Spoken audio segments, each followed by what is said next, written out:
Hiccups. Annoying, right? But have you ever wondered why they happen in the first place? Hiccups are caused by an involuntary spasm in the diaphragm, that is the muscle under your lungs. When it contracts suddenly, it causes a quick inhale, which makes your vocal cords snap shut, creating the hic sound.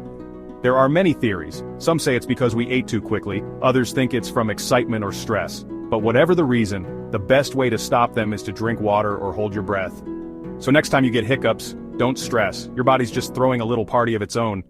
Subscribe for more medical facts.